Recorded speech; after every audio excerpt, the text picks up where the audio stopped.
Hello, good evening. Yes, Dr. Mensah here. And today I want to talk about some issues that I just came across, and actually, it's about our Vice President, Dr. Bawumia. He recently met some industry players and was giving a speech and giving his vision for the country in the coming years. And somehow, he ended up making some very negative derogatory remarks about our tax systems and the Ghana Revenue Authority.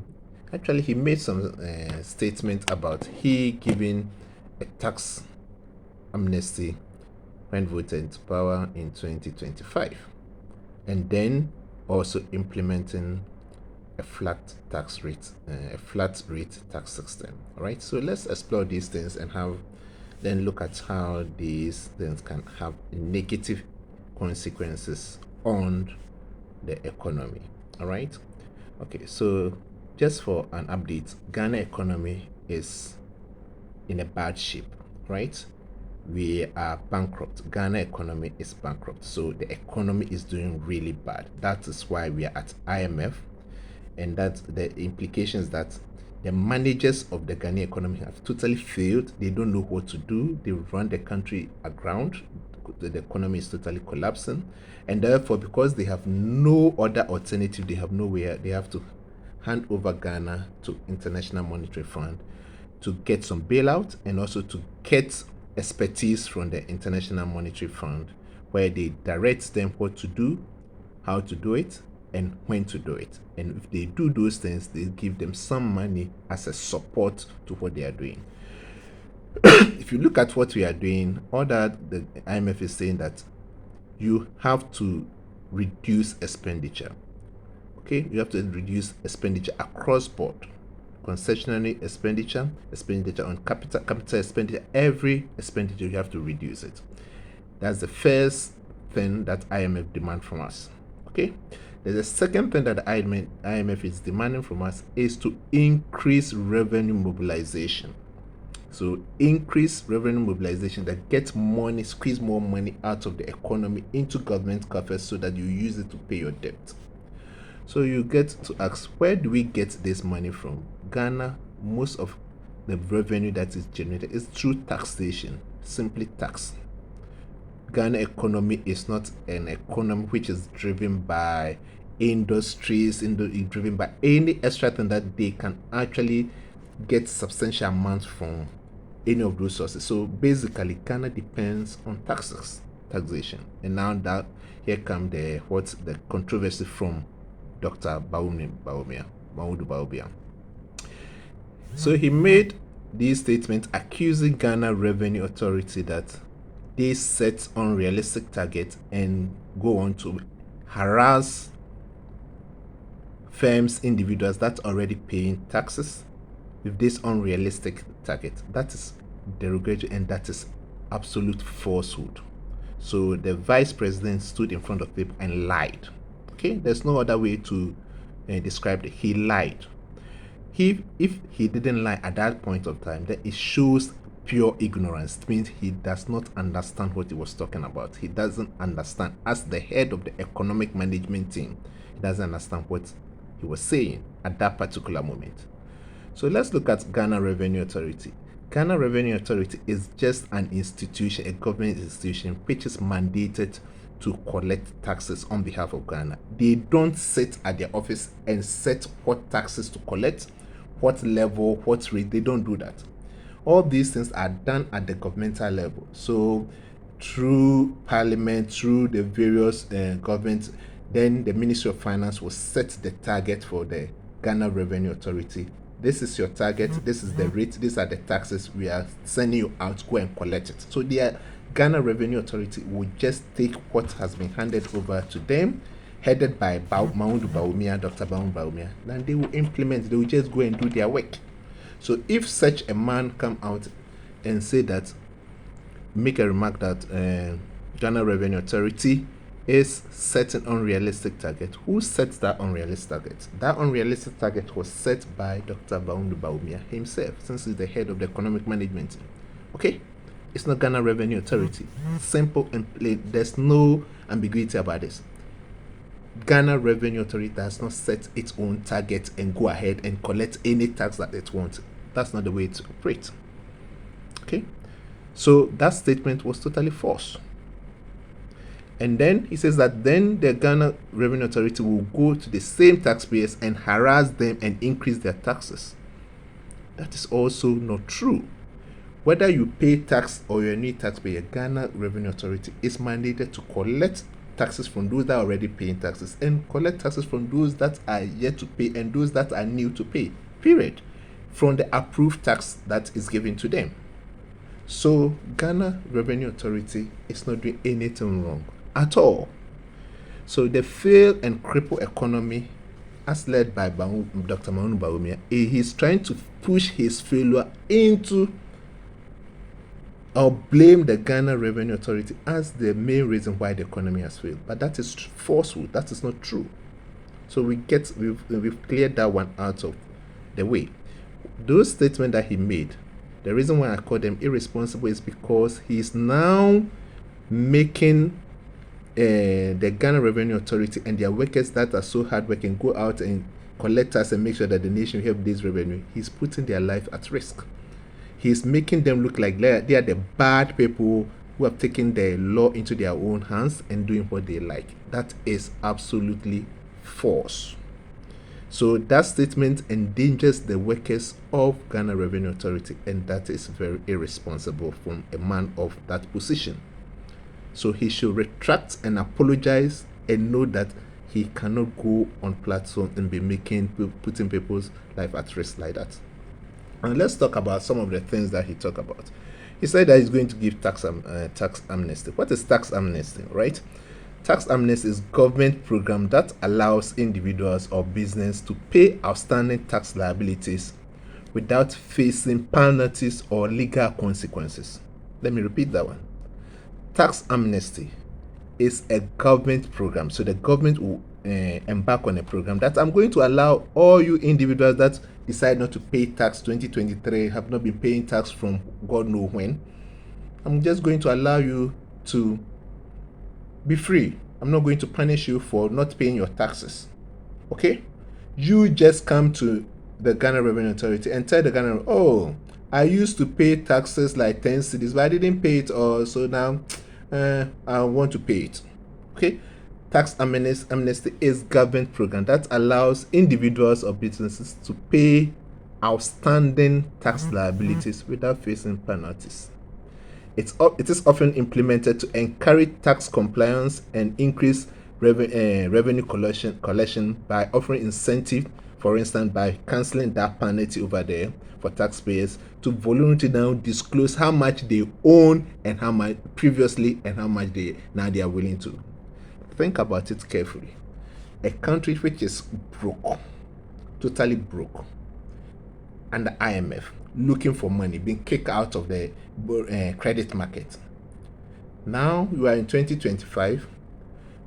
You have nothing to say about the economy, nothing to say about how to generate money, how to cut anything, because you're under a program in 2025. And now you are promising the people that when you come, you are going to implement tax amnesty, saying, okay, those that owe Ghana last year, we are not going to punish you, we are not going to do anything about it. If you want, come and disclose and pay. Is that even true? So that statement of implement tax amnesty is again false. Dr. Mahmoud Bawumia, if he becomes president, cannot and will not, under any circumstance, implement any tax amnesty. It will not happen. Period. Why? Because IMF will not allow it. Two, the country is too broke to even venture into these things. What are some of the negative consequences of tax amnesty? Revenue losses. Okay? The country is going to lose a huge amount. So there's going to be a big hole in our current revenue that we are expected to generate 2024. All right?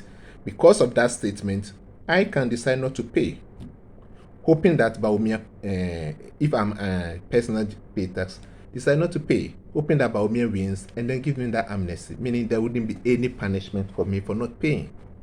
So there's going to be a huge revenue loss to the nation. How is Bawumia intending to augment or get that loss? Where is he going to get that money from? So assuming as a result of the tax amnesty, we lose 100 million US dollars for the year 2024 ending. How is he going to get that money? Where is he going to get it from? Already you need more money to implement your IMF program, to pay your debtors, and to do a whole lot of things. You don't have the money. You are going about doing the similar, and now you're going to implement a tax amnesty, which is going to create a hole in your revenue. So where? He made that statement without even showing or telling the people that this is how I'm going to plug that hole. This is how I'm going to close that hole. If it generates this amount of losses, this is how I'm going to use to replace it. He didn't say that. And you hear people standing up and clapping, those empty heads behind and clapping there because they don't understand what he's saying. The second thing is, he made this statement for quite some time now. We have academics, we have tax experts, we have tax lawyers, we have prominent people across the nation, and none of them have gone on social media, made any statement to rebut what he said, like to say anything about it. So we allowed this man 2016 to lie his way to power. He promised a lot of things, he couldn't do it. He's actually saying a lot of things he doesn't understand. And here he is again 2024 doing the same thing. And the entire Ghanaian society is quiet. The academics especially, the tax experts especially, the economists. Where are they? Why are they quiet? And this guy is saying all sort of things that is not true. So we are going to get a lot of losses. So offering tax amnesty can lead to a significant reduction in government revenue in the short run, as taxpayers take advantage of the opportunity to settle their tax obligation as and when they want without any penalty whatsoever. Okay?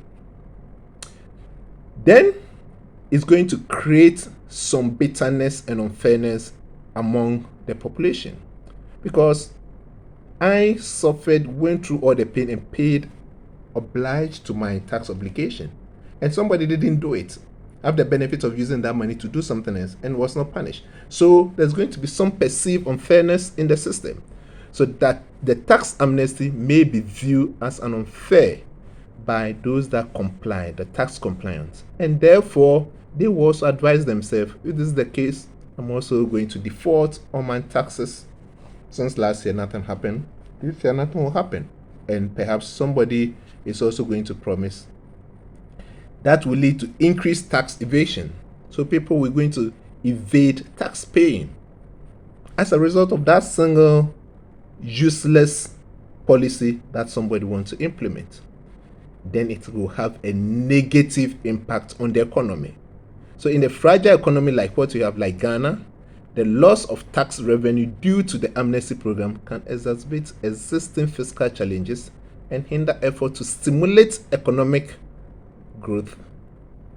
Already our economy is on the floor. So this cannot happen. It cannot happen. Bawumia just lied on that promise. Remember, he's previously been lying on so many things, he's not been able to deliver. Nobody has called him to account for those things. So here he is again and back on the same pedestal of lies. And I'm calling it lies because I know for sure 100%, and I'm ready to debate any of his team and anybody. They should prove how they are going to implement tax amnesty 2025 and how they are going to get the money for the negative effect that this tax amnesty is going to have on the economy. How are they going to get that money to plug that hole for an economy which is already on the rock bottom, right? Then second thing is, after implementing the tax amnesty, which is going to create a huge hole in the revenue generation, right? It's also going to implement flat tax system. So it meaning, irrespective of how much you earn, a flat tax system is a tax system in which all taxpayers are subject to the same rate regardless of their income level. The same rate regardless of their income, as opposed to the what? Progressive tax system, where as you are earning more, you are paying more, and if you are earning less, you pay less. So the second thing that is going to create even more problem for this man And I know he doesn't understand, and most of the economists around him doesn't even understand, or they don't advise him, is the fact that after the tax amnesty and going ahead with the flat tax rate, we are going to even create more deficit, more bigger hole in the economy, where the money that you could have gotten from big companies because they are getting more money, so you tax them more, and then the poor people who are getting less money or have nothing, you tax them nothing. Now we are going to subject everybody to the same tax rate, right? Irrespective of their level of income and other factors. This is again going to have a negative effect in terms of inequality. Again, revenue losses, social welfare losses. So what is Dr. Bawumia talking about? And I think Ghanaians, it's time for us to start taking our country serious, because politicians are beginning to think like Ghanaians, the entire 32 million population, are just dumb and stupid. Why? Because academics decide not to say anything, even if they know it's wrong. They decide to move away from the politics. Lawyers, everybody. So we have handed over the entire country to a bunch of people who can just lie and say anything and get voted and mess up at the economy, and all of us suffer. And this should stop. Again, those irresponsible utterances when politicians mount podium to deceive people just because of votes should also stop. Ghana is growing, we are aging, it's time for responsible politics, and it's time for the Ghanaian and academicians and other people, stakeholders that are interested in Ghana, to get up, wake up, use their platform, whatever it is, to expose some of these falsehood when politicians decide to take us for a fool. And then we have to take the country serious, because what we did in 2016 is the consequences of what we are paying today, and we should not allow it to repeat.